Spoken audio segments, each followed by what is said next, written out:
कुछ भी बनना हो तो बाज बनना, लेकिन तोता कभी मत बनना। तोता बोलता बहुत है लेकिन ज़्यादा ऊंचाई पर उड़ नहीं सकता। बाज बोलता बहुत कम है लेकिन सबसे ऊंचाई पर उड़ता है और बाकी पंछियों का राजा होता है बाज। आज मैं आपको 5 ऐसे पॉइंट बताऊंगा जो कि हर इंसान को बाज से सीखने चाहिए और लाइफ की बहुत बड़ी लर्निंग है इन 5 पॉइंटों में। Point number 1, eagle fly alone. बाज अकेला उड़ता है और बाकी पंछियों के मुकाबले सबसे ऊंचाई पर उड़ता है। बाज हमेशा अकेला उड़ेगा लेकिन कभी भी छोटे पंछियों के साथ नहीं उड़ेगा। बाज हमेशा या तो बाज के साथ उड़ेगा या फिर अकेला उड़ेगा। और इससे हमें ये सीख मिलती है कि छोटी सोच वालों से दूर रहो और अकेले रहो, क्योंकि यही वो टाइम है जब आप खुद को जान सकते हो। पॉइंट नंबर 2, बाज का विजन बहुत ज़्यादा क्लियर होता है और स्ट्रॉन्ग होता है। बाज अपने शिकार को 5 किलोमीटर दूर से देख लेता है और जब उसको अपना लक्ष्य दिख जाता है तो उसके रास्ते में कितनी भी मुश्किलें आए वो अपने लक्ष्य को हासिल करके ही रहता है। इससे भी हमें ये सीख मिलती है कि अपने विजन को क्लियर रखो और फिर चाहे कितनी भी मुश्किलें आए पीछे मत हटो, एक बाज की तरह। पॉइंट नंबर 3, बाज कभी भी मरे हुए जानवरों को नहीं खाता, वो हमेशा जिंदा शिकार करता है। इससे भी हमें ये सीख मिलती है कि जो हमारा पास्ट वो मर चुका है, सड़ चुका है, उस पर ध्यान मत दो और अपने आने वाली फ्रेश जिंदगी पर ध्यान दो।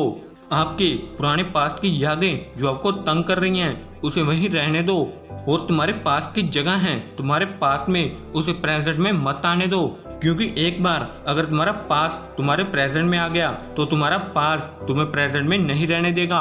पास्ट में चाहे कितना भी बुरा क्यों ना हुआ हो, वो सब यादें, वो सब थॉट्स मर चुके हैं। और उस बाज की तरह बनो जो कभी भी मरी हुई चीजों को कभी नहीं खाता।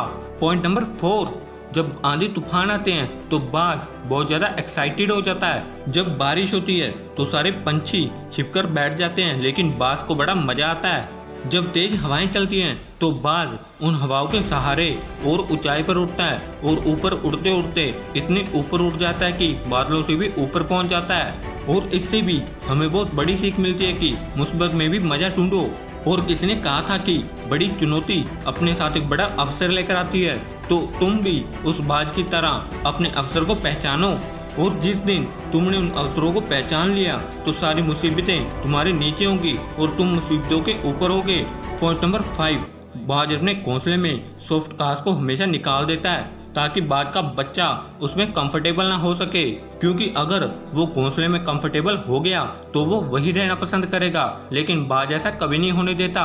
बाज एक पंछी है, उसे भी ये बात पता है कि there is no growth in comfort zone, लेकिन हम तो इंसान है ना, इंसान होने के बाद भी हम ये बात समझते नहीं।